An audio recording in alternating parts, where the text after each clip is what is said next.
Hello, hello, and thanks for stopping by. Today I bring to you The Quarry for the Xbox One.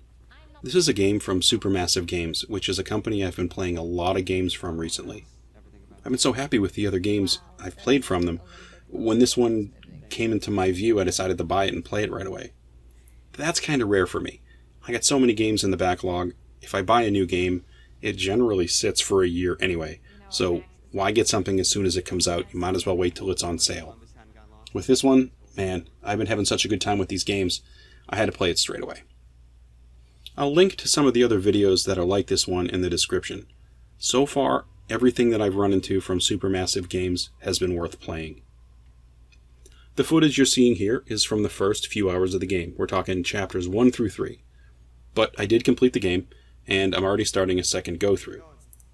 I don't want to give away this game too much because this game is all about the story, so I'm just going to talk in broad strokes. We have a horror interactive drama, and it's not part of the Dark Pictures anthology, which is the current series that Supermassive Games has been working on.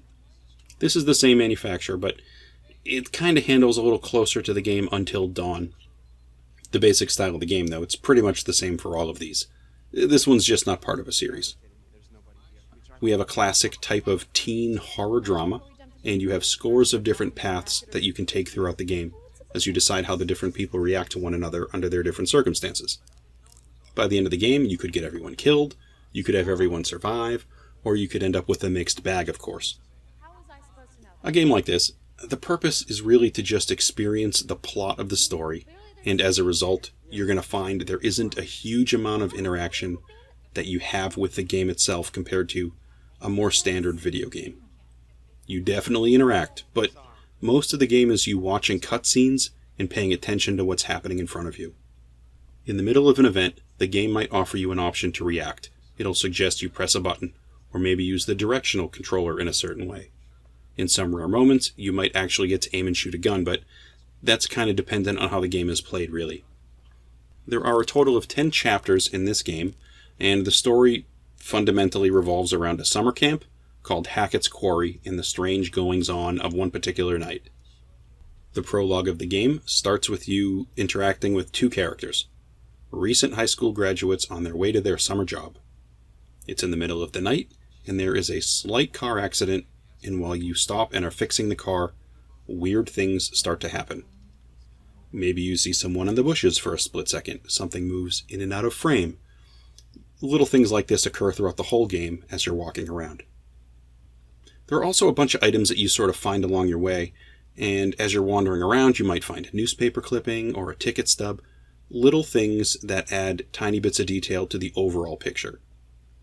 As far as overall plot goes, I think most horror fans are probably going to figure out some of the bigger plot points, but you're not going to have the full story unless you gather all these pieces of backstory along the way. This kind of adds to the replayability, I think. After the prologue, you join a bunch of camp counselors at the end of the summer. After all the kids from the camp have gone home, they happen to get stuck for an extra day. It turns out that getting stuck on this particular day is actually a big problem. The game switches you between different counselors automatically as the story moves forward, and you're going to get to determine how each one reacts and tries to survive throughout their basic circumstances. Some interactions you're going to have with these counselors are only going to last a few minutes. Others you might actually stick to for a while. I think experiencing the story from all these different points of view is pretty interesting, and it kind of helps this one feel fresh as you're moving forward. Like the other Supermassive games that I've played lately, there is also a narrator who appears in between chapters to offer you some help. In this case, we have a fortune teller that tries to keep things creepy, and she does this quite well. As you're playing the levels, you might find a tarot card sitting around, on a table, on a wall, on a branch or something. If you find a tarot card, or multiple cards, when you get to the fortune teller, she's going to offer to use the cards to tell you a bit about your future. If you're interested, she'll give you a glimpse of her crystal ball, and you'll get a little flash of some sort of video path that might or might not happen in the future. It's a nice addition to the game. I mean, it's certainly not necessary, but it's definitely clever, and maybe it helps you think a little bit about what's coming up. When I beat this game, I managed to successfully get two of the counselors safe and surviving by the end. That's not that good, I don't think. Things start to get crazy around Chapter 8, and that's where I started to come off the rails. This one apparently has at least 186 different possible endings. I'm sure a bunch of these are just the different combinations of all the different characters surviving or getting killed, but still, that's a lot of endings. As far as characters go, overall, I think they're okay. You have some stereotypical high school personalities, but overall, it wasn't too bad.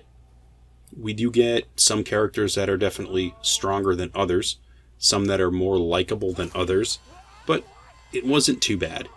When describing a game like this, the first thing I tend to wonder in terms of character development is how many characters are just despicable that I want nothing to do with. I didn't really get that here. They all sort of have their benefits. I think the graphics are pretty awesome overall. There are some minor things that popped up, one or two things at least. There was a time near the end for a few seconds in a particular area. The frame rate clearly dropped. It was noticeable for, 10 or 15, maybe 20 seconds.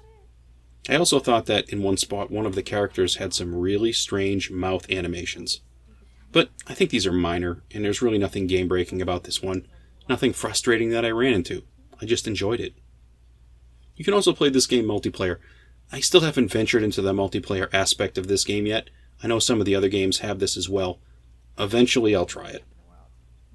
As far as the interface goes, at least from the home menu, you get a bunch of different options on that screen. Some of these you unlock after you beat the game, but they give you some pretty good functionality. You can unlock an option that actually gives you extra lives.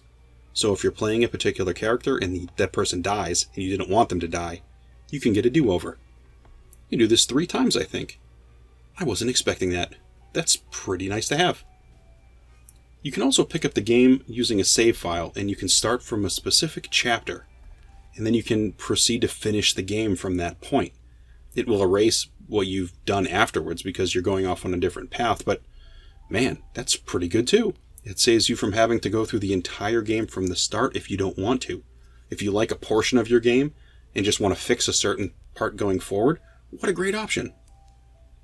There's also a movie mode, and this lets you just watch the story and not play it as a game. You just watch it as a movie. You can set it to watch and see everyone die, you can set it to let everyone live, or you can go into what's called the director's chair option. And you can go through each individual character, and you can set the characters to react certain ways based on certain types of circumstances. Pretty awesome functionality to have there.